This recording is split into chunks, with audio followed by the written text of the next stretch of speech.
Hi, I'm Ethan. I love muzzleloading. Today we're talking with Robert Hill. Robert is a fifth-generation contemporary maker out of the Carolinas. He has an extensive family history in muzzleloading and traditional crafts and everything that's kind of associated with that, from blacksmithing to leatherwork to horn making to knife making and then into muzzleloading, rifle, and smoothbore building. Robert kind of does it all, but what's really interesting about Robert is he's doing all of this while he's still studying in school. Robert is currently a college student and as of recording is on spring break, taking some time away to chat with me and to chat with all of you here on the show and share a little bit of his history, his experience, and some of where he's hoping to take his work in the coming years. I'm Robert Walter Hill Fifth, and the reason I point out that is I've learned, I got started into knife making and making muzzleloader accoutrements, everything from bags to powder horns and knives. Knives being one of my main makings. Through my grandfather and my father, we all work in the same shop together. There's 3 generations of us, with myself being the 5th, all working together in my grandfather's shop, building rifles and making knives and sewing bags, horns, things like that. So I really started to get into it. I've been exposed to it all my life and been around these crafts, but I didn't really have time with school until COVID hit, and I was at home a lot, so I was able to really start getting into making knives and producing a lot of knives and like getting good at it. You know? Yeah. You kind of had a break there where you could kind of let go of the grind and try something different. Most certainly. So what did that do for you then? I mean, how long had you been working before that opportunity came up, and what changed for you when that happened? So as far as anything might have changed when COVID is, my first knife I ever made was with my father, and I also made a tomahawk at that time. I started when I was about 10 years old, and then after that, I kind of just wasn't able to do it because the things having to do with school, and all that time was taken up. And really, in the meantime, I was making a few horns, doing some leather work with my grandfather. And then when I actually had time and was able to pretty much do a school assignment whenever and didn't have class all day, so I could just do the assignments in the dark, I was able to spend all day long in the shop and be learning, and my father showing me things and learning a lot to do with the more specialized processes inside of knife making over the ironwork I'd done previously, which like I'd done a few big gate jobs with my father. Okay. Like there's a gate in the sculpture gardens, the Brook Green Gardens in Merle's Inlet down here. Okay. Which was a pretty big project that I did all the scroll work for, all the forging.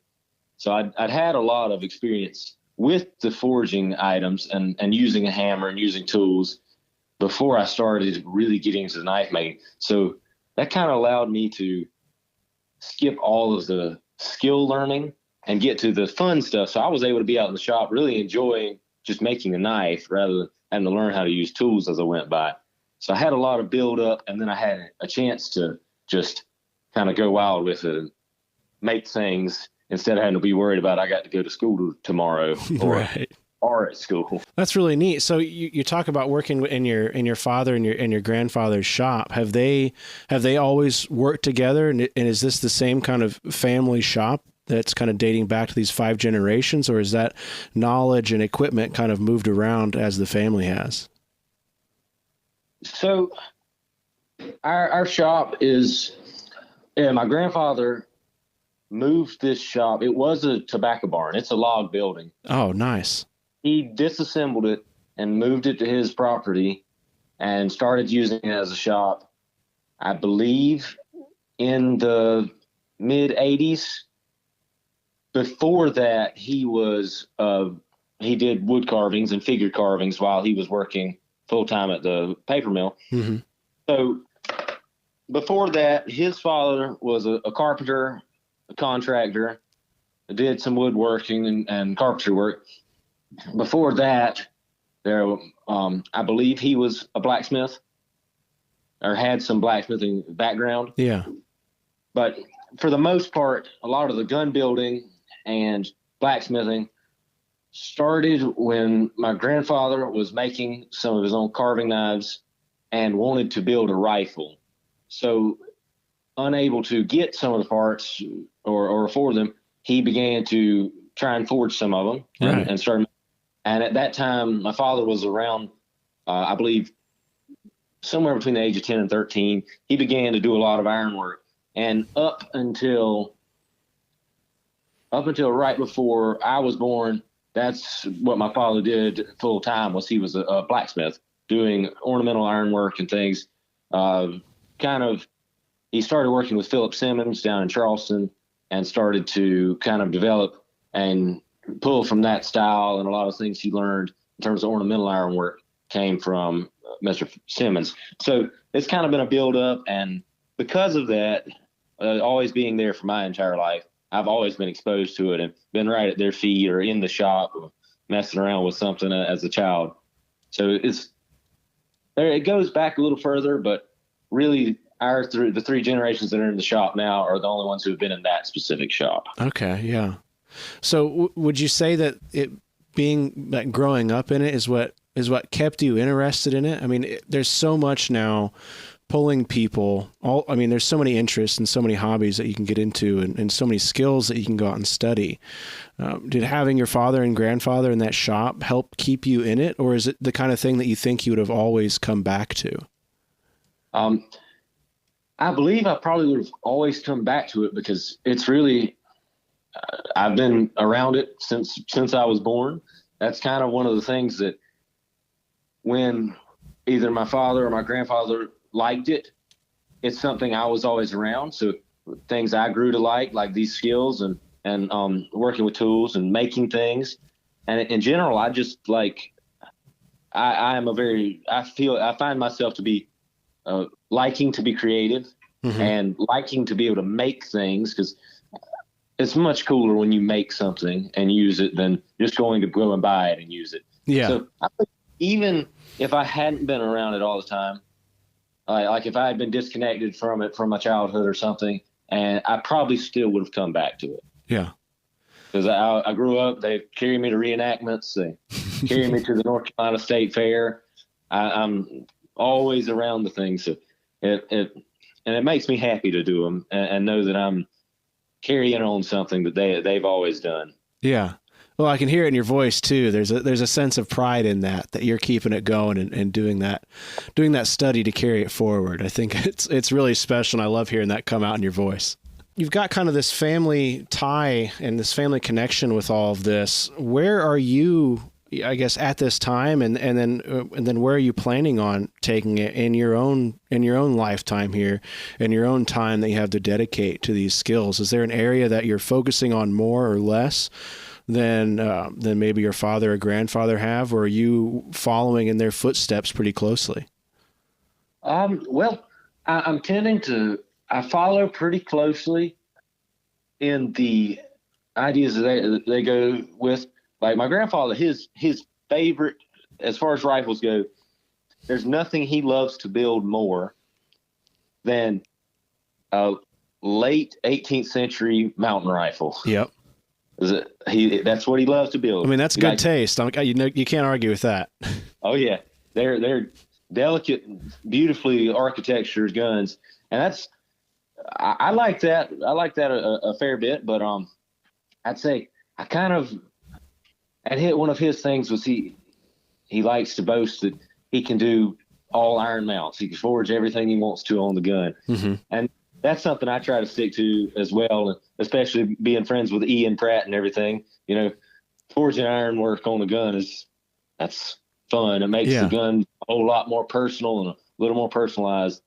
So I like to stick to that, and that's again following my grandfather's footsteps, and my father as well, being a very accomplished blacksmith. You know, all about who can hammer things the best, as close as you can get them to your end shape.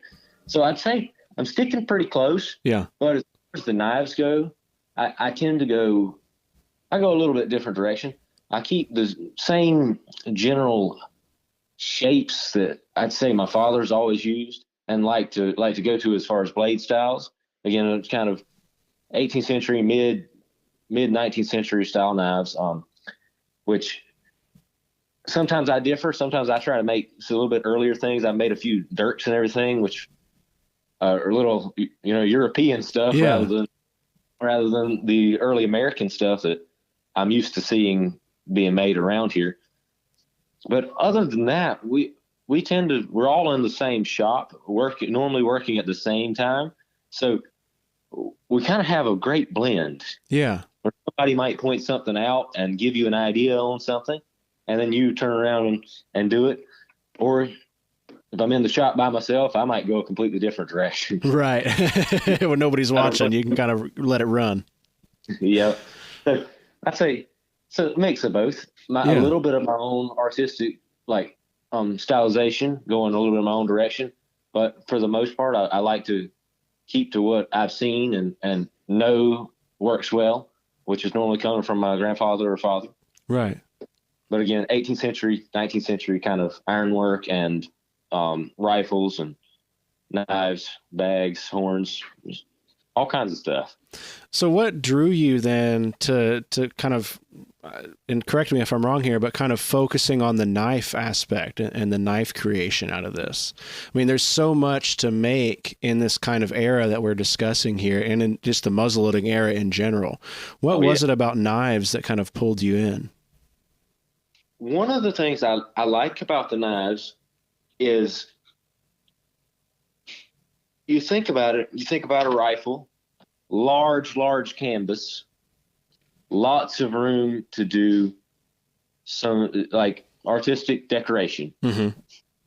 The knives allow you to do almost the same. You can put the same little touches and little artistic flair to them with less time invested, and you can make them a little bit easier than you would a whole gun.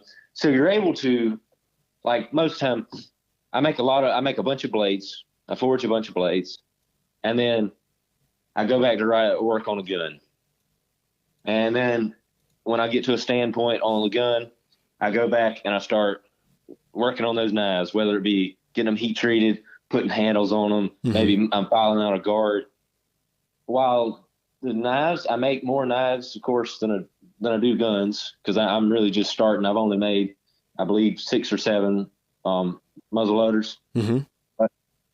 So the knives right now kind of act as a in between. Like when I'm kind of tired of maybe losing some inspiration on a gun or something, I'll go and I'll start putting together some knives.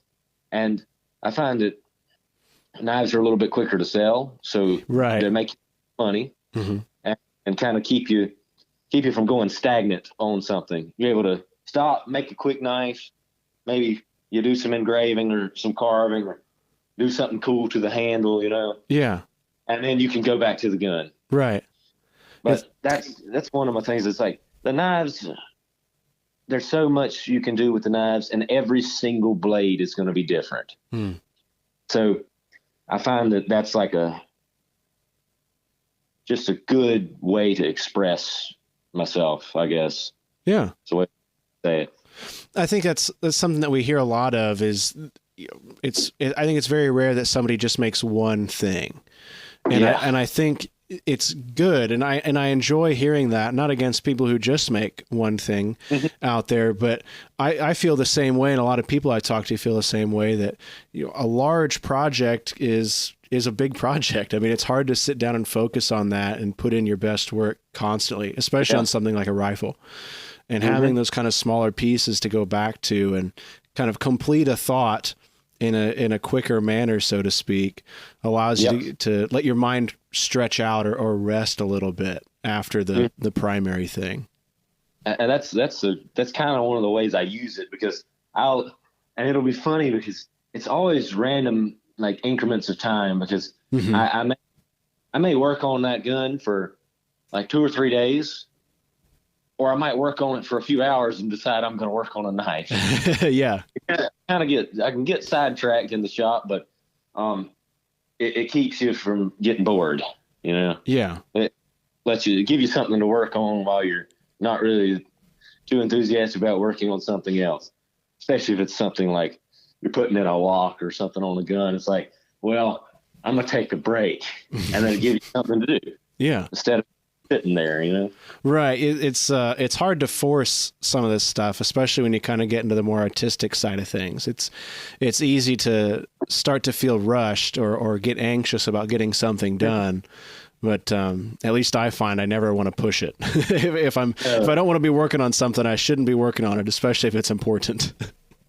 Oh yeah, that's one of the things I find when like I'm trying to draw carvings or an engraving is I find it best if if I'm feeling like I can't come up with a design, just sit all of it down and do something else. Yeah.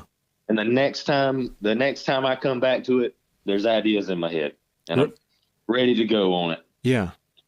So with those engravings and those carvings, are you pulling from, photographs or original pieces and kind of sketching out your own designs, or are you just coming up with it in your head and applying it directly? So it's a mixture. Good. Okay. That's what I was hoping. Because I have never looked at something and copied it exactly. Right. I might say, I like the way they did that, and then like replicate, say, a method or the way they've oriented like some scroll work or like a type of engraving, like a little picture or something. But normally I end up altering it completely. Just kind of, maybe I stayed on the lines of that original I was looking at, but normally it does not end up any more than if you'd really studied that one piece and were able to look at it and say, that looks like that one. It normally ends up me taking another step in my own head. Mm-hmm. Okay. Like making it my own. Yeah. And some of the stuff is like, some stuff is completely random. It's like just following scroll work rules, like making S scrolls and C scrolls that all can fall together and making all of it flow together with the gun, or making my engraving flow on the blade or something. Sometimes it's, it's completely random. It's all something in my head that I'm just following a set of guidelines. Okay. To make it work, make the designs work right while being completely my own. Right. Because there is a way you can just throw things together and it not really work right. Yeah, your eye can kind of see that every now and then. You'll see something that's like, it's not quite there yet. And you try your best to avoid it. Right. Sometimes it happens. I'm kind of a stickler on the idea of a sketchbook. Is that the kind of thing that you carry around with you, or is it something that kind of lives in the shop, or maybe not even at all? It's on my school papers. Okay. So when I'm sitting in class, I draw designs like the whole class period. Okay. So if you look in any of my binders or my school notebooks, they're full of drawings on all the margins and the headers and everything. But I do have a sketchbook. I don't like carry it. Oh, excuse me. I don't carry it around all the time. Mm-hmm. Sometimes it makes it in the shop. Sometimes it doesn't. A lot of times it's just whenever I go on a trip or somewhere, like in the car, I'll carry a book and I'll draw in it. So a lot of times and then normally I've learned that I kind of have a photographic memory. So a lot of times I can see the things I draw when I go back in the shop. Okay. And that's odd. So you don't have to carry the book. You just kind of have it. But I do have a sketchbook, yes. Okay. No, that's really interesting. It's lots. It's spread everywhere, but yeah, there is one. It's not a collection, but it does exist. Right. Well, I think that you're drawing the stuff out is something, at least in my background as an illustrator, I've really fallen in love with, and just knowing that you're drawing in class, is really good. I just love to hear that. I think that's a really special time to be drawing. You want to keep your grades up and everything, but there are many years of drawing in class that it makes me smile to hear that. Yeah, it's I'd say it's probably my favorite thing about school. It's that and being around your friends and stuff. But as far as you do some excellent artwork. I love your little memento mori thing. Oh, thank you. That's always cool to see. But yeah, drawing in class, you finish taking notes off of a slide or something while you're waiting while they're talking. You just scribbling around, drawing rolls and drawing rifles and knives and stuff. But it's in class drawing. That's always do it. You mentioned here being in class and being around your friends. What do they think of your interest in muzzleloading and the accoutrements and things? Do they think it's a little out there? I mean, that's something we hear about a lot in muzzleloading, is trying to understand the youth, not to sound like an old guy there, but I'm curious. I understand what you mean there. Really, whenever I tell you, it's surprising when I tell somebody that I do blacksmith work and I make knives and build guns. They're normally surprisingly interested, and like, that's cool. It's cool that you can do that. And that always surprises me, but now I've kind of gotten used to it. It's like, I didn't expect it. I expected there to be like, that's weird. Nobody else does that. Mm-hmm. But no, they're like, that's interesting. That's cool. I like that. And I guess that just catches me off guard normally, because it's not what I'm expecting from like a college group, but surprisingly they seem to be interested, which is a good thing. Yeah. Certainly a good thing. Just imagining somebody seeing you draw some like ultra traditional scrolls on the margins in a lecture hall and thinking, what's this guy doing? Nobody's ever said anything to me about it, but they have looked at me, and I can't tell if it's a look of, that's cool, or that's like, well, you're not paying any attention kind of thing. Right. But you am paying attention. Yeah. I already put notes down. I learned to write very fast. so I can draw more. Right. But no, I guess somebody had said something before, but it was good. They were like, well, that looks really cool. I like the way that flows. Which I was like, well, good. That's the whole point of trying to make it right. And again, from the uneducated eye, if someone just looks at that, it could either be they might not know what they're looking for, or it could be it looks good. Somebody can just look at it at a glance and say it looks good. Mm-hmm. It looked good naturally. It kind of goes into the golden mean. In art and design and math and science and things. What do you think on that? What's your take on that kind of stuff? So the gold mean, it makes sense, because if you draw like a scroll by that, it looks pretty and it looks proportioned and right. But looking at a lot of original guns and what can look good as well might not follow that. It could be a scroll that has a different shape, or it's not as closed, or it's not as complete, and it still looked good, and it looks more natural, I guess, as opposed to, even though that gold means is pretty natural, it's sometimes a more, I guess we're looking at the term rococo, and kind of abstract scroll can look just as good. Yeah, is what I think. Because I think you might be filling a space. Yeah. And that's in a different shape than a traditional fully golden mean scroll, Mm-hmm. Which it's applicable. All of it can be intermixed and mingled. I don't ever go and draw a golden mean scroll. I normally draw it by eye to what I think looks right and looks proportioned. But it can be used. People do use it. And I mean, it's proven it's an attractive shape. Yeah. I was like hearing, to me, it's kind of an interesting thing, because it's like I think my father described it as a mathematical way to describe or try to define beauty in nature. Yeah. So there are times where like you see it in a leaf, and it's this natural thing, but there are times when you see it and it's just like, oh yeah, that's the golden mean. Like, Yeah. you can kind of identify those proportions. Mm-hmm. But I think you're exactly right. When you're looking at a lot of this original stuff, it doesn't necessarily even have to be the curves in a carving. It could be the curve in a horn or a knife or the engraving, especially. Obviously, that's where a lot of that stuff gets pulled from. But you hit the nail right on the head there. You're filling that space, and sometimes that more natural or, more off kilter, so to speak, angle and way of filling a space feels more natural and feels more right.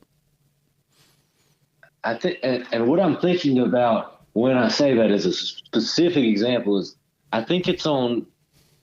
I see it on some rifles like that, where the comb, it's got a little molding around the front of the comb, and then it rolls down onto the wrist. Mm-hmm. It seems like those scrolls are never circular. Like, so many of them are like oval kind of shape instead of being like spirally. Yes, which is that's kind of what I was thinking of when I said that. But yeah, sometimes it's just filling a space and do something a little not quite so perfect as the golden mean. I want to jump back to your work real quick, if we could. I've got my one screen here up to keep an eye on your work as I'm talking to you, to kind of get some ideas and things. You kind of on your Instagram here have a lot of knives and a little bit of gun stuff, but you get into where you're taking the class with Ian Pratt and Ken Gahagan at the Southern Ohio Artisans Workshop. Could you talk a little bit about that class and what that was like for you? So the class with Ian and Ken, it was a tremendous experience. It was fun. We were up there for several days, and you kind of you got up in the morning, you went and ate breakfast, you started work.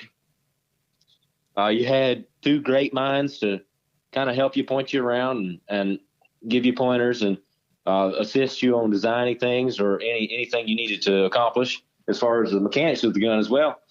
And I mean, I think I got the youth scholarship to go up there, and it was a pretty good experience. I took off school to go up there, which is nice. Good. I took off school, and I got to work on a rifle that I had started. I started it. It was one I forged all the hardware on. It's the forged butt plate, a forged trigger guard. There's pictures of it. I later put a captured patch box on it, and it was a pretty fun experience, just being around other people who are also building guns, and made some friends. Got to work around Ken and Ian. Just a very friendly environment, and easy to get a lot of work done because it was like there's no deadline, there was no pressure on it. You just worked at your own pace and did whatever you felt like doing on the gun that day. Lots of jokes and fun to be had, I guess. That rifle was fun to build. It was a little short gun. It was a 37-inch 62 caliber barrel on it. Oh my! I built it kind of an earlier style with really no particular school in mind. Mm-hmm. It's kind of the hill school, as we'll call it someday, right? There you go. We've been trying to point ourselves in a direction where our work's pretty distinctive, and like we're not really copying anything. We're pretty well making our own school there. Which my grandfather's been at it for a while, making his own kind of ideas. I believe it's almost 40 years or so he's been building rifles now. Wow. And then of course my father and I started about the same time on the rifles. He's been doing the ironwork for a while, but we just started on the rifles about the same time I started on the knives really heavy. Okay. So we built our first rifles together. I built a kind of a North Carolina style rifle after Robert Hughes, which, if I remember correctly, the pattern that Jim Kibler uses for his Whitson rifle, I believe Robert Hughes was taut Whitson, Okay. if I remember correctly. So they're kind of the same shape. Yeah. They're pretty much the same rifle profile. But I took that, and that was the first rifle I ever built, was a mountain rifle. So again, that goes back to my grandfather's love of them. Uh-huh. He was like, "Here, this is what I want you to build." That's an excellent shooting little 45 caliber. But yeah, and with the Forged hardware, we kind of go our own direction with that. And you have to with the Forged hardware. You can replicate some earlier pieces, but it's kind of like you don't have to go by what a cast brass guard already looks like. Okay. You can make whatever you want it to look like. But yeah, we definitely kind of try to pull off from mainstream cast parts and with the forged iron. So what do you mean by that when you're talking about changing up, changing from what a cast brass trigger guard looks like? Are you talking like adjusting the bow or adjusting some of those curves, kind of the proportions of it? What kind of goes into that thought process? Yes. So like I like to make, when I make an iron trigger guard, of course, this is applicable in certain situations, like on these earlier rifles with a lot of German influence and things. I like to make them with a large, like, lug bolster kind of thing. Okay. Right. Where the bow feeds out of the front extension, the front finial. And then part of what I mean by that is when you do that, and when you've got your bow forged out, you can make your bow whatever length, You can make your rail whatever length. You can make your curl wide. You can make it skinny. Your little rear curl there. Mm-hmm. You make your rear finial shaped however you want to. You can leave extra material in spaces for file work, or say an inlay of some sort. Okay. Or simply an application. Like I believe Ian and Ken did a rifle together, and they put on their Forged hardware, they left material in certain spaces so they could kind of add brass pieces to it, Yeah. Just to implement it, give a little implementation of the brass application and make it a little bit shinier, I guess.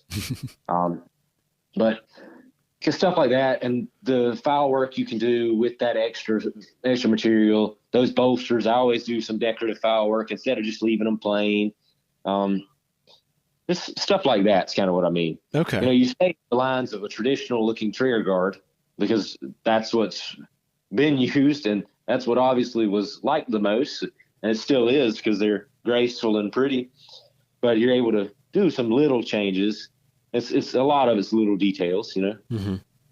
Able to add something to personalize it because somebody might not have thought of that, or it gives a special charm to it, Yeah. Yeah, it's those little touches that can really make something sing.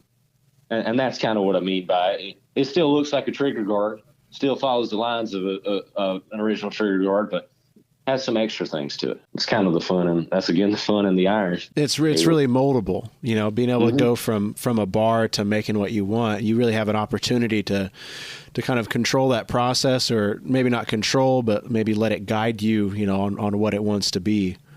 Yeah, most certainly. It's and a lot of times the certain elements of your trigger guard may depend on the piece of wrought iron you're using. Okay. Depending on how clean it is, how pure it is. Some pieces have really coarse grain. Some pieces really, really fine grain. Some pieces lots of inclusions. Some pieces almost no inclusions. And that can affect your bends in your trigger guard. And like the way we make that kind of like bolster there between the extension and the bow, mm-hmm. is I upset that. Okay. So I might start with a piece of round bar of kind of large stuff, and I upset it and kind of shoulder it over. So I start to make my flat extension, my flat finial, and then I clamp it in the vise. I get it hot again and clamp it in the vise, and I beat that thing until it's a 90-degree angle. Whew. So you got to have some pretty clean stuff and keep it very hot. So you get that nice 90-degree corner over that bolster, before you start to hammer it back in on the backside of the bolster, give you that kind of recurve, which you see a lot of those earlier guards have. Right. Kind of recurves up, and there's a little bit of the finial inside the bow, which is kind of difficult to do. Yeah, that's a tough thing to do. And just you can kind of remove material as much as you want, but to forge that to shape, that's something, man. Yeah. Wow. But and it's stuff like that. And if you're making a later mountain guard, they're much simpler bends. They don't have that big chunk there, and they got you pretty much can do a lot of them out of a piece of flat stock that you don't need to upset quite as much. Like I know Herschel House uses it. He squeezes it together, just right there with a thinner piece of material. He just kind of peens it together and bends it over. You get kind of the same look there. But again, that's kind of branching off and doing things a little different way than what everybody else is doing. Yeah. Are you working primarily then with wrought, or are you using some, regular steel or mild steel for other things? So most of the trigger guard stuff is wrought iron. I've made, I think one of my butt plates was wrought iron. The other one was a piece of mild steel I had in the shop that was just the perfect thickness and width. So I was like, I'll use that. That's already how I need it to be. Because a lot of times the wrought iron that we got around here is like wagon tires. Okay. And they're kind of thick. Yeah. Most of the ones we have here are kind of thick, and you got to kind of resize it. You had to kind of fuller it out and get it planished out to a nice flat, kind of even sheet. It's a little bit thinner because a lot of those original butt plates are very thin. Yeah. Yeah. There's nothing to them almost. Not much extra material. And the more material you got, the more file work you had to do to make it look right. Yep. So it's really opportunistic. If I have a piece of material that's just right, that might be mild steel, I may use that. But the trigger guards, I have a lot of wrought iron that's just right for that. And I got that from Mr. Wayne Estes, old Stoner Creek. Oh yeah. He said, hey, I got you some bars, some good round bar stock, and some of it is excellent. Some of it's usable, but a lot of it is really good. It just forges smooth, which I like that. I like to not have to re-weld my material constantly. Right. Because sometimes if your wrought iron starts to split apart on you, you kind of clean it up the best you can, flux it, and forge weld it together. That's just no fun. Yeah, forge welding if is... you can avoid that, avoid it. But yeah, it's whatever I find the best dimensions of material around the shop. Mm-hmm. All of it, I try to age everything anyway. Okay. So I try to do a decently distressed look on most of the pieces we do. Okay. With the exception, I did that mahogany pistol I did recently. I was just looking at that. Golly, that's a beauty, Robert. I decided that I wanted to. Thank you. I decided that I wanted to gray it, do that French gray finish on it. Yep. And I think I put like navel jelly or something, this phosphoric acid OSPO on it, and it just turned it nice and gray. And I did a few coats of that, and it made a cool looking finish. It's pretty rust resistant. I was surprised for it being not browned or blued or anything. Mm-hmm. I guess that phosphoric acid eats away enough of the surface, like pores and striations on the steel, to make it hard for rust to grip on. Interesting. Because that's what I've noticed is a lot of stuff you can get a really fine finish on some things, like with a little bit of acid, mm-hmm. like some kind of acid, like bluing solution.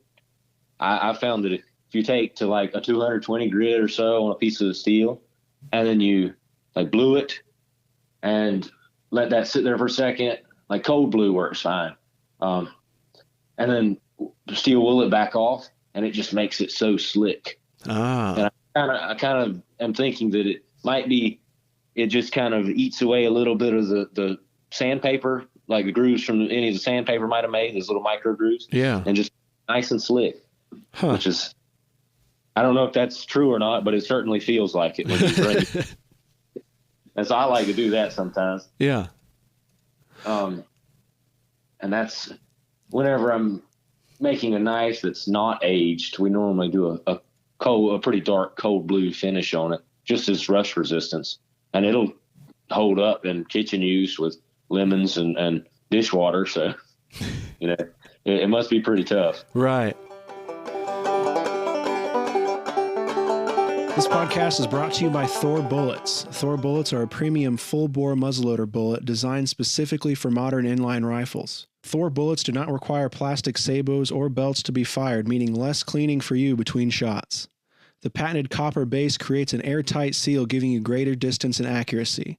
Thor's unique engineering allows the bullets to retain 95% of their weight upon impact, and the controlled expansion ensures large, easy-to-follow blood trails. Thor bullets are currently available in a 50 caliber version that is sized to your specific bore. Thor is also expanding into a new 45 caliber bullet designed for faster 1 in 24 and 1 in 22 twist inline rifles. For more information on these great bullets, visit www.thorbullets.com. We'd like to thank Thor Bullets for their sponsorship of this podcast. This podcast is brought to you by Muzzleloader Magazine, the publication for traditional black powder shooters. Since 1974, Muzzleloader has been the leading magazine devoted to traditional black powder hunting and shooting. Each issue is jam-packed with articles on hunting, shooting, gunsmithing, do-it-yourself projects, living history, American history, book and product reviews, and much, much more. Muzzleloader Magazine is the best traditional muzzleloading magazine, bar none. I'd like to thank Jason at Muzzleloader Magazine for his continued support of I Love Muzzleloading and the I Love Muzzleloading podcast. I don't care what you're into. If you're interested in muzzleloading, this is the kind of magazine I think you need to check out. I've been a fan of Muzzleloader Magazine even before the sponsorship. I've always been impressed with what Jason has been able to put out with Muzzleloader Magazine, and it really means a lot for him to be supporting I Love Muzzleloading and our efforts over here. Thank you, Muzzleloader Magazine, for your support.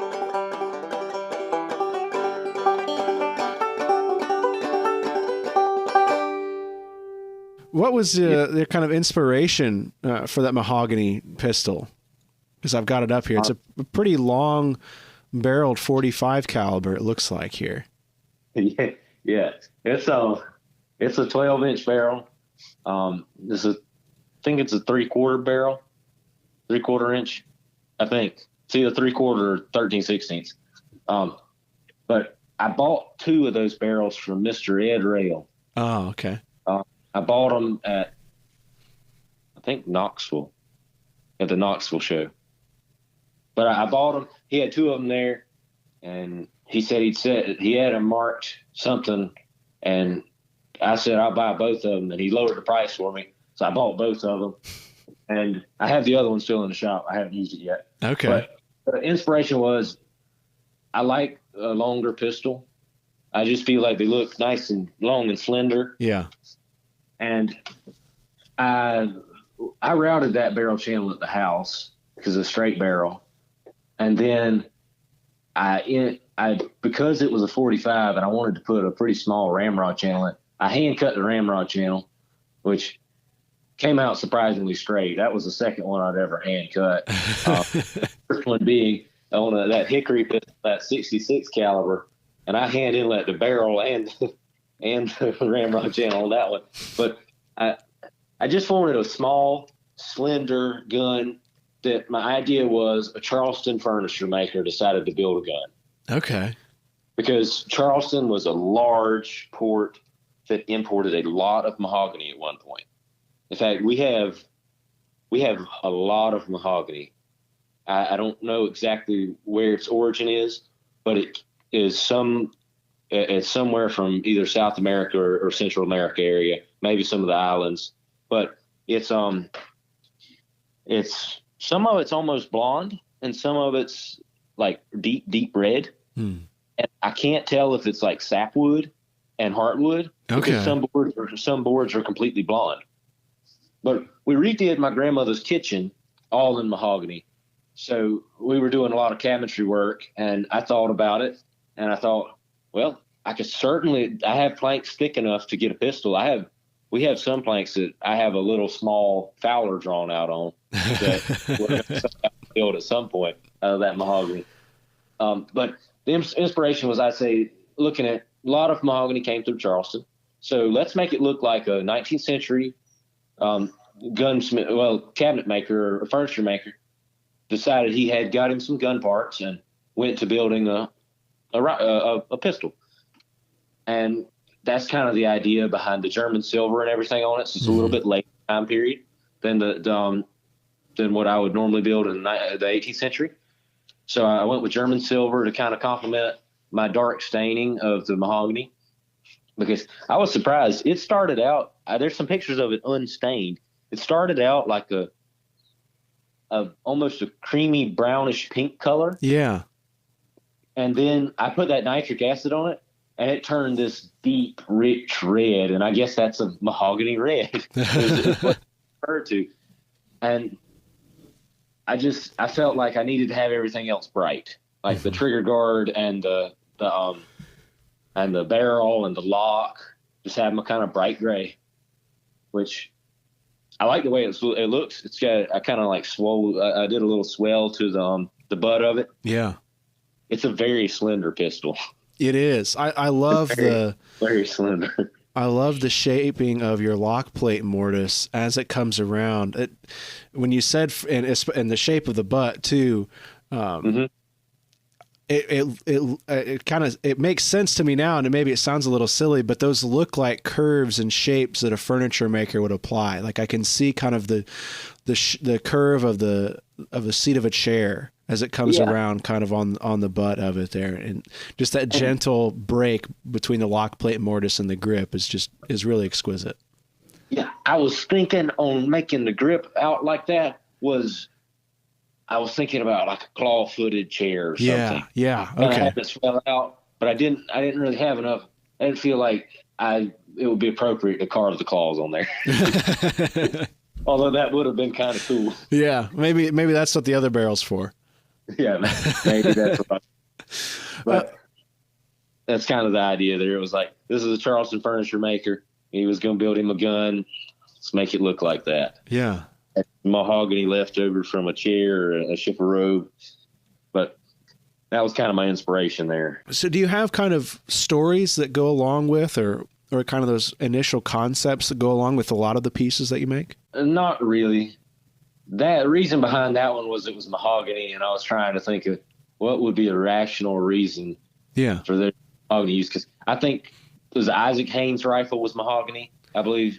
Okay. And there aren't too many others that were recorded mahogany. Right. So I was thinking this is going to be a little out there using mahogany, but I can make sense of it. Yeah. For the only other gun I really say has any kind of story to it is my painted gun, my green and mustard yellow painted gun, very in colors on a very English Fowler with a long 47 and a half. It is 48-inch barrel. But that's about the only thing I have a story on is that somebody got it and painted it. It might have painted for something and somebody painted it. Right. But other than that, I don't.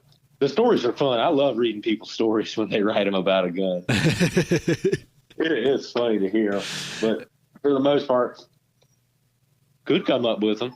Right. It's probably be very fun to come up with them, but I just haven't bothered really. Yeah. Well, what other kind of research then goes into making the knives and the guns that you've been making here, especially lately? Are you paying a lot of attention to kind of the contemporary space, or are you kind of, pulling from your father and grandfather and then some of the classes that you've taken? I've been, as far as studying this stuff, I look at a lot of contemporary examples, because while there's a lot of excellent original gun makers, with the amount of time and our resources today, a lot of the guns that are being built contemporary are just, a lot of them are above the original rifles. Mm-hmm. As far as execution and some techniques. I'm not taking anything away from the original rifles. There's some pretty cool original guns. But as far as if I'm looking at a lot of architecture or carving styles and engraving, looking at people like Ian and Ken and Brad, Shane Emig, and all.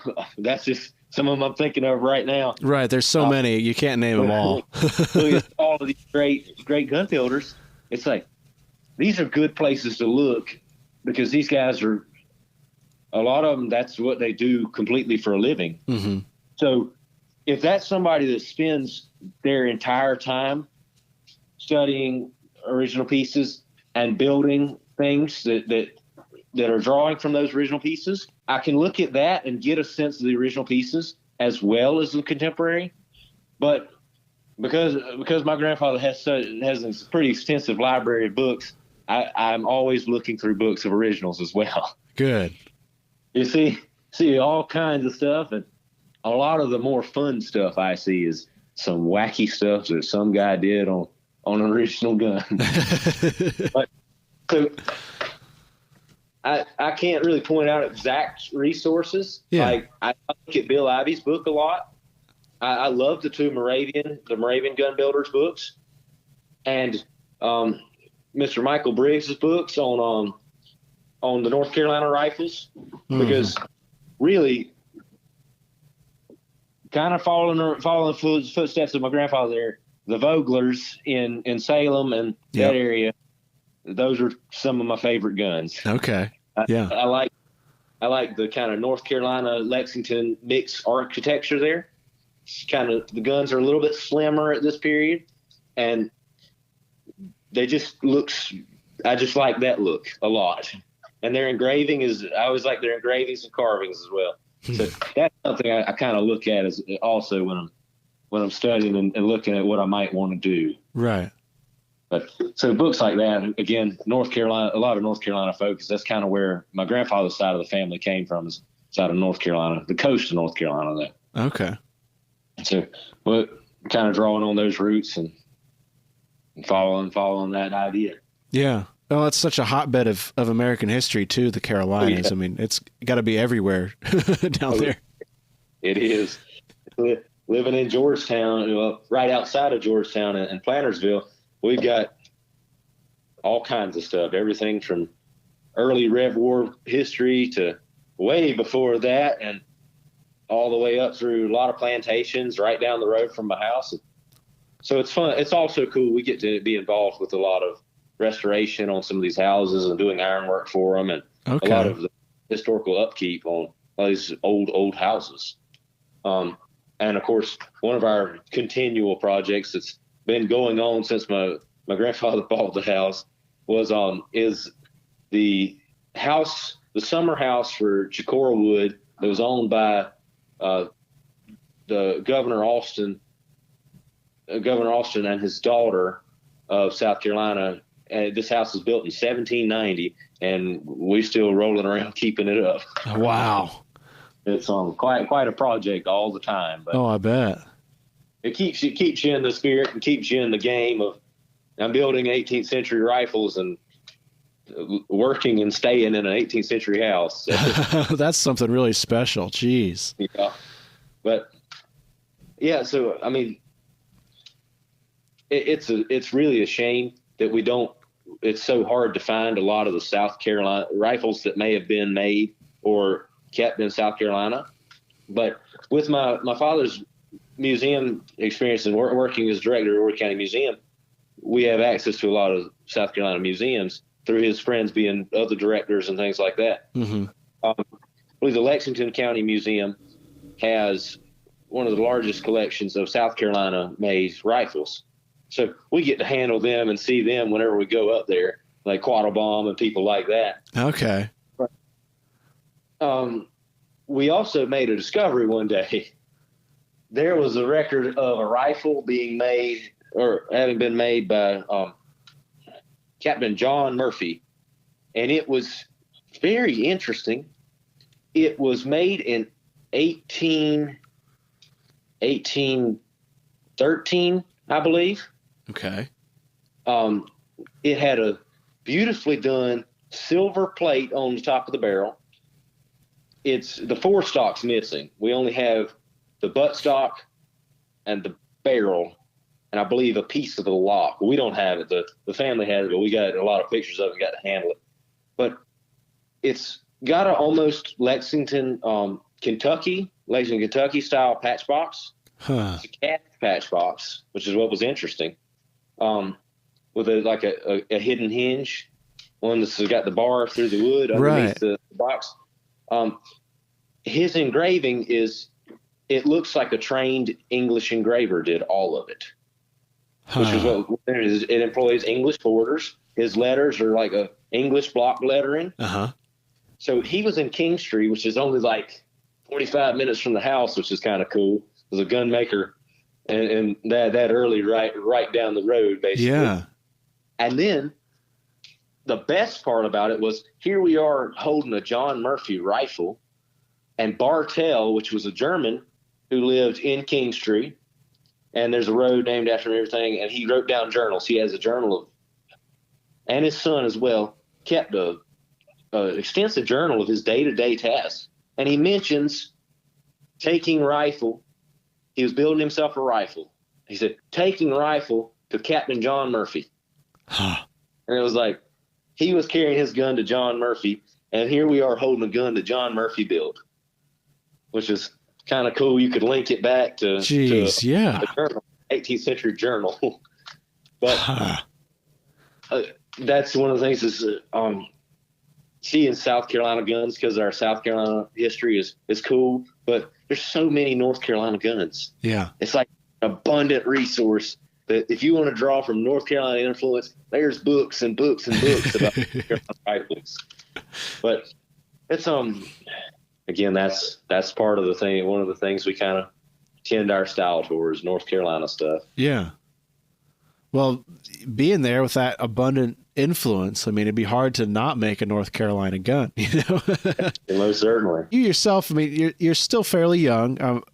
Not trying to leverage on that, but what tips would you have for some aspiring craftsmen out there, you know, who might be, you know, younger than you or might be older than you that are listening and kind of want to hear about, you know, what your thoughts on getting started would be? Well, do whatever you can to get involved in, if you're doing 18th century stuff, you're doing 19th century stuff, even 20th century stuff. Like we do demonstrations at a 20th century living history farm that my father has incorporated into his museum, and they run a living history farm.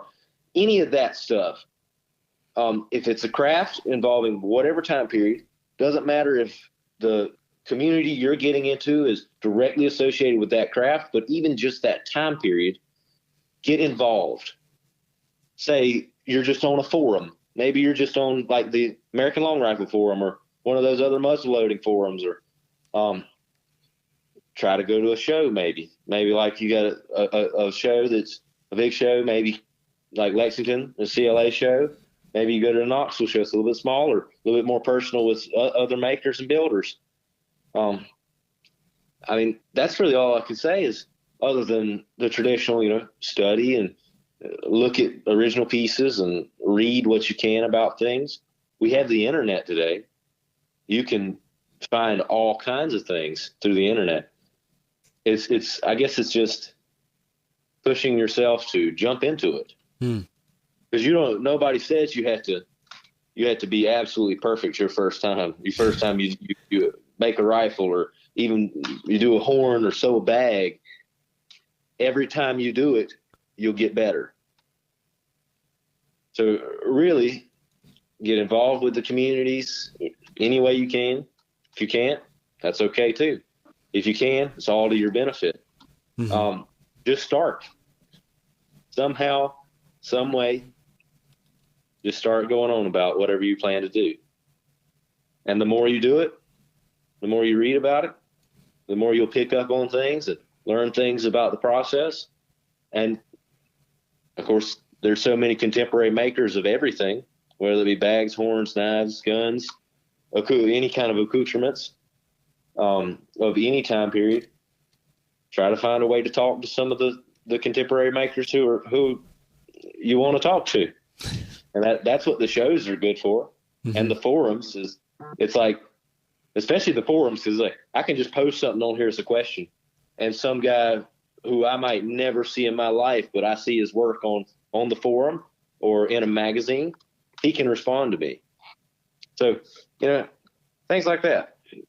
Talk to people, get on forums, go to events, anything like that. And of course, Muzzleloader magazine. That's a good way to see other people's work. Yeah, that's a great way to have it kind of just delivered right to your door. Yeah. And of course, then occasionally you may get to deal with Mr. Gatliff. Yeah. Mr. Jason Gatliff, who's a pleasant fellow. Most of the time. I got to get on the pleasant side. He's a little ornery with me now and then. Oh, hey, I don't know what you did to him. The last question I have for you is where can people find your work? That we've been talking about it now for quite a long time, and I'm sure folks are wondering, wanting to see some of it. So where can people go to see it? The best way to really be able to see my work as of right now, is going to be through my Instagram, at @HillandHill_forge. But I also, whenever I have time, I say frequently, it's sometimes, post my work on the American Long Rifle forum. I normally don't post it in the for sale stuff. I normally just post it in contemporary accoutrements. Normally it's knives.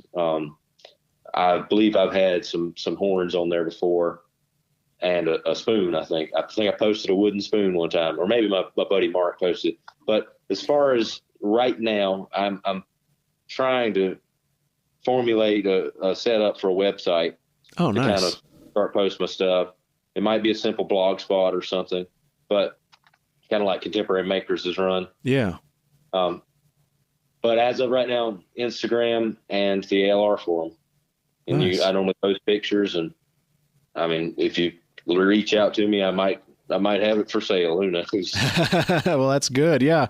I notice here your Instagram says that you're an entrepreneur. So I like to see that. I like to see that there's a little bit of that business mindset behind there. Yeah. I posted that on there. I was making the account, and I made it a business account instead of like a personal account. And I was like, I'll select entrepreneur because that's kind of what I'm doing. Kind of building a business. Yeah. So is that part of your post-school plan, or are you going to kind of be doing the 9-to-5 deal and making stuff on the side? So my current major is anthropology and geography. I'm leaning strongly on the anthropological side and looking at cultural anthropology. Oh, wonderful. Art stuff. Yeah. And I'm thinking of picking up an art minor. Nice. So that I can take some of these metalworking classes at school just to get a little bit of sense of a traditional schooling and some of these things. Like one of my buddies is one of the professors at Coastal, and he does a chasing and reprise class and casting and stuff. And they have a big foundry at Coastal. So I'm going to be able to kind of utilize that. And we have a makerspace at Coastal that has a 3D printer open to student use. Oh, nice. Which kind of like, I'm thinking I can print parts. And if I want to say like carve a pattern or something, or take one of my forged guards and sand cast it. Yeah. In brass, maybe because I want to have one of my one-off guards as brass or something, I'll have access to a ready-to-go foundry all the time. Oh, man, I love that. And if I pick up the art minor, I'll be able to apply it. Those classes will apply to my degree, Yeah.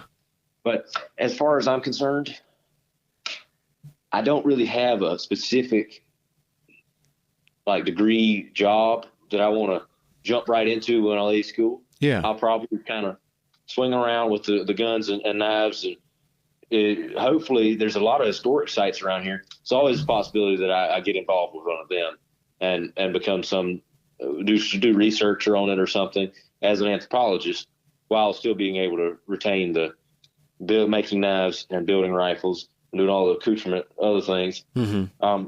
Because that falls into what we consider experimental anthropology in the field. Right. So I'm making and using technologies that are from the past and creating them with methods from the past. So it kind of applies directly to my field, the things we're already doing. So it's kind of, I've got it all tied together. It's got a neat little bow on it there. I love that. Yep. So it's tied together. Got to figure out how to make it work at the end. Yeah.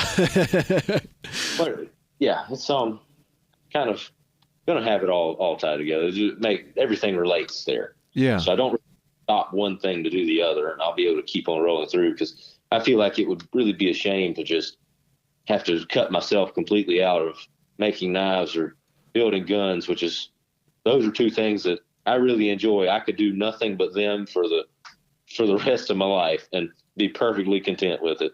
Yeah. So, well, I think we can tell by just how prolific you have been so far. I would hate to have to rip myself away from that, especially it was kind of it would kind of be a waste. I feel to have put a lot of time into it and then drop it. Yeah. So hope to be able to incorporate all of it together in the end. Well, Robert, is there anything that you'd like to talk about that we maybe haven't so far in our conversation here? I don't want to cut you off and, stop you from saying something or that you need to say. I'm thinking, well, I don't really know. I'll tell you one thing I do enjoy that is a little bit different from making knives and building rifles and making horns and bags, things, is pewter, casting pewter. I quite enjoy casting pewter. What are you casting?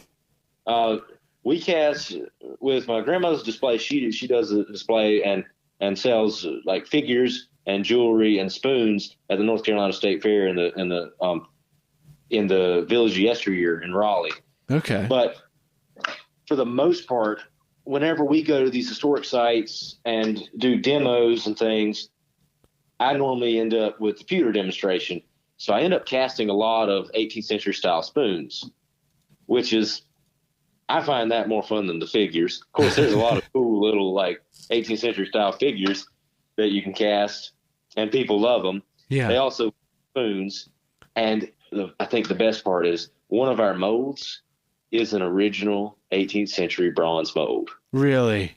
So it's like, here I am, I'm getting to cast a spoon with an original mold. So I know that pattern's exactly right because it would have been cast. There are spoons existing that were cast out of this mold.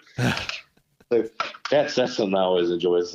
And like I recently, like we go down to Middleton Plantation in Charleston, and that's my demo there. And I'm out over a charcoal fire with a brass blowpipe and casting pewter for the weekend. But as of more recently, the Living History Farm, L.W. Paul Living History Farm hosted the ALFAM conference, which is it's the Association for Living History Farms and American Agricultural Museums. Okay. It's something like that. The Southeastern Conference we hosted it recently, and I had to do a session on that. So I had like 10 people, and I led them all through casting a spoon and cleaning it. Wow. And that was a fun experience. It was kind of funny because my Southeastern archaeology teacher was like, I'll give you guys extra credit if you go to this conference because it's really local. It's in the same town as the college. And I was like, well, I get extra credit. I'm one of the demonstrators. And he was like, well, I reckon I'll have to give you extra credit. The other people will probably just show up and leave, but I'll be there the whole time. Right. But pewter's fun. And of course you can apply that to guns, nose caps, inlays, and the knives. They were so prolific on knives. You see so many pewter bolsters. Right. It's a shame not to copy them because they're not hard to do. You cut a collar on your handle. You get your handle fixed up, whether for long-term use's sake, my knives are epoxied in. Okay. I put pins in them. Yeah. I might do a through tang and rivet it over on the end, but they are always also secured with epoxy because being modern technology and serving a modern audience who is, if they're going to be using these knives, they're going to be using them. Yeah. Secure them the best way possible. And that mechanical connection makes it that much better. And it just looks cool when you put a rivet in there and peen it over. Nice, pretty round head. Oh yeah. Looks so slick. But, like I normally get my handle spit up, you cut a collar on there just so you have it seated around the handle and it can't wobble. Cut your collar square so it's got nice corners in there, so your pewter doesn't ever like ring off because it's so soft. Okay. A tang cut it, and if you did a lot of work, and it might swivel on you, is my thinking behind it always. And get that collar on there, get you little corners and some notches so it can't move. And you just cast it on there and file it and sand it smooth. So that's the one thing is like pewter I like to adapt things. Pewter spoons, pewter bolsters, pewter nose caps, just all kinds of different directions you go with it. Right. There's just kind of the fluidity of the molten pewter kind of allows it to be used in so many aspects. Whatever you make your mold shape like, it'll make that shape for you. But that's kind of, I feel like that's how many of these American gunsmiths would have been, or gun makers would have been, with a lot of them being repairing guns, especially in South Carolina, rather than building new ones. Mm-hmm. From South Carolina's perspective, elsewhere, there's a lot of guns being produced, but they were probably making all kinds of things, because if you can make a functional rifle, especially if you're making the locks and everything. Oh yeah. Make anything you want to. Like, yeah. I believe in one of the Moravian books, it shows a coffee mill that the shop at Christian Springs produced, and like a bunch of gun makers, and here they made a coffee mill, and they put a sliding patch box lid on the bottom of it. Yeah. And I was like, it only makes sense to do a lot of trades if you're going to be a gun maker. Yeah. Be able to do a lot of things, because that I feel like that more accurately represents a colonial gun maker. Yeah, that kind of goes back to what you said earlier. The gun is kind of a larger canvas. Well, there's so many different skills that go into that larger canvas that can be practiced and executed elsewhere. So I totally agree. I'm gonna have to find that coffee mill. That sounds cute as a button. I think it's in. I don't know if it's in 1 or 2, but it's in the pages where there's a lot of words before the pictures. There's a lot of, it's somewhere nestled in there, like in their receipts, where they're like listing out how many barrels they made or how many barrels were sold, who owed what. Okay. It's hidden in there. Cool. But yeah, I'm sure I could think of other things to say, but as of right now, I think we're good. That's fine. That's fine, Robert. Yeah. I really appreciate you taking the time to chat with me. I mean, I've been following your work for a long time, and talking to Ian, your name's come up a few times, and it was just an absolute pleasure to be able to sit down and talk with you. And I hope to catch up with you some in person here at one of these shows someday. Yeah. Oh yeah.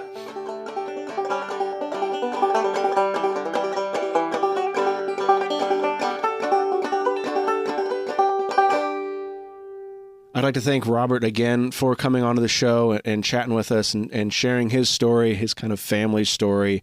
And then, in extension of that, the story of those that have helped him along the way and the history of his local area. These are all things that keep him inspired, and I think, become a part of Robert's story as a maker and as an artist. And I think, as you can tell from the enthusiasm in his voice, he gets really excited about this stuff, which is really encouraging. In muzzleloading, we often feel this is a very old sport, and the membership and the participants in the community are getting old, and it's always sad when we do lose those friends and those family members that have kept muzzleloading going. But I do think it is encouraging to see young folks like Robert and to hear that his friends aren't totally turned off by the prospect of what Robert is doing, and they're intrigued and interested in it. I think there are many, many young folks out there just like Robert who are interested in muzzleloading and its associated crafts and the history of their local areas. It's just about finding them and connecting them with the larger muzzleloading community. So I hope that this conversation not only encourages you to get out into your shop, get out into your garage, get some stuff and start making some stuff, but I hope it encourages you a little bit to reach out to some of the younger people in your community, in your area, or in your local muzzleloading community to just maybe touch base, see if there's anything that you can do to help and encourage them like Robert's friends and family have for him. I think that's important. And I just love hearing about Robert drawing on his notes while he's in class. It's something I certainly grew up doing, and I know many of my friends here in muzzleloading did as well. I think that's very encouraging. As always, Robert, keep your grades up. And if you do the same, you're drawing in your school notes out there, please keep your grades up. But, muzzleloading will always be there when that last bell rings at the end of the day. That's all I have for you this week. Thank you so much for listening. The feedback on the podcast here lately has just been incredible. Really can't thank enough all the guests that have been on.